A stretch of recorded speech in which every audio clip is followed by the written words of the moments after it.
The Grand Chute town chairman is defending a controversial decision today to hire a Milwaukee law firm in the first step to oust the town administrator. A special meeting will take place tomorrow to discuss the matter. It's the second of its kind this week.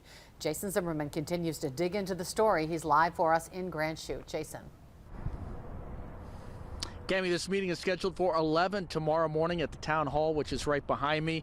The agenda includes a closed session with possible action afterwards regarding town administrator Jim March and his employment.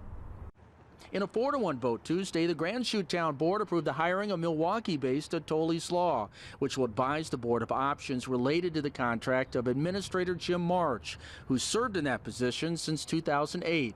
The move comes just after the spring election and just before the seating of newly elected Supervisor Beth English next week. This was coming out of the blue. Residents would have liked to have been aware that there were issues with the administrator, the town administrator, and they did not know that. He's been getting consistently good reviews, performance reviews.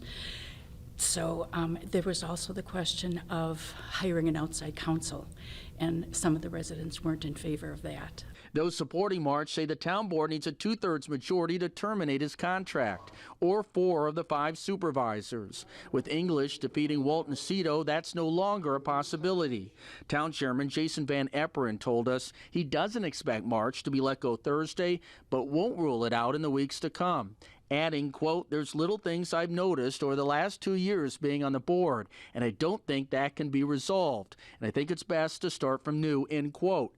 English says a decision this big should wait. If it's important enough that you really need to replace and overhaul the town structure, then I think it really deserves more consideration from the residents and from the voters. We did reach out to Town Administrator Jim March, and so far he has not gotten back to us. Again, this special board meeting tomorrow starts at 11 in the morning. Reporting live in Grand Chute, Jason Zimmerman, Action 2 News.